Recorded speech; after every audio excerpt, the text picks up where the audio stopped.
एक हाफिज कुरान हर रोज जब बादशाह के महल एक बार जरूर ये सुनिए और हो सके तो वीडियो को सबके साथ शेयर करिए। में बच्चों को मदरसा पढ़ाने जाता तो रानी रोजाना उसे महल की खिड़की से देखती। उसका चेहरा इतना ज्यादा हसीन और नूरानी था कि रानी की नजरें उस पर से हटती ही नहीं थीं। फिर देखते देखते रानी के दिल में गुनाह की ख्वाहिश पैदा हो गई। वो उस हाफिज कुरान पर फिदा हो गई, मगर ये मोहब्बत नहीं बल्कि नफ्स की ख्वाहिश थी, शैतान का बिछाया हुआ जाल था। एक दिन रानी ने मौका पाकर धोखे से हाफिज कुरान को महल में बुला लिया। उसने नौकरानी से कहा कि जाकर हाफिज कुरान को ये कहकर मेरे पास ले आओ कि रानी को कुरान पाक की चंद आयतें सीखनी है। हाफिज सादा दिल इंसान था। उसने यही समझा कि शायद वाकई रानी के दिल में हिदायत की तलब जाग उठी है, इसलिए वो बेझिझक महल चला गया। जब वो अंदर दाखिल हुआ तो रानी ने दरवाजा बंद कर दिया। कमरे में सन्नाटा था, वो दोनों अकेले थे। उसी लम्हे रानी ने अपनी बुरी नीयत जाहिर कर दी और कहा, मैं तुम पर फिदा हो चुकी हूँ, मेरी बात मान लो। हाफिज कुरान घबरा गया, उसका दिल कांप उठा।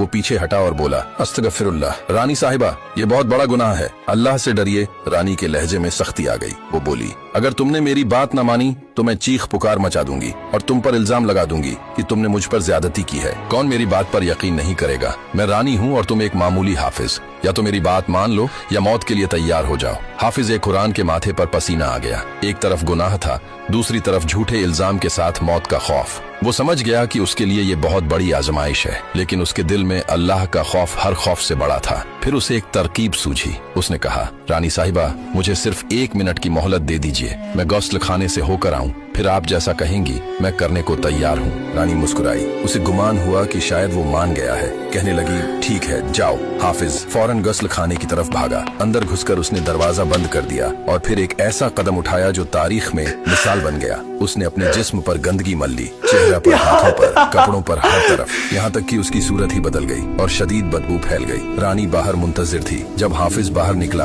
और रानी की नजर उस पर पड़ी तो वो चीख उठी, ये तुमने क्या कर लिया? ये कैसी हालत बना ली है? हाफिज ने रोते हुए कहा, रानी साहिबा, अब भी आपकी ख्वाहिश बाकी है तो मैं हाजिर हूँ। रानी नफरत और घिन से पीछे हट गई। उसकी सारी ख्वाहिश लम्हों में खत्म हो चुकी थी। वो चिल्लाई, निकल जाओ यहाँ से, फौरन निकल जाओ। हाफिज कुरान ने जाते जाते कहा, रानी साहिबा, जिस्म तो धोया जा सकता है, मगर गुनाह से आलूदा रूह को कौन पाक करेगा? ये कहकर वो वहाँ से चला गया। रानी वहीं खड़ी रह गई। उसे एहसास हुआ कि जिस इंसान का ईमान इतना मजबूत हो वो अल्लाह के यहाँ कितना बुलंद मर्तबा रखता है। उस हाफिज कुरान ने अपने जिस्म को गंदा करके अपनी रूह को बचा लिया। कहते हैं, उस दिन के बाद उस हाफिज कुरान के जिस्म से एक ऐसी खुशबू आती थी कि लोग सूंघ कर दीवाने हो जाते थे।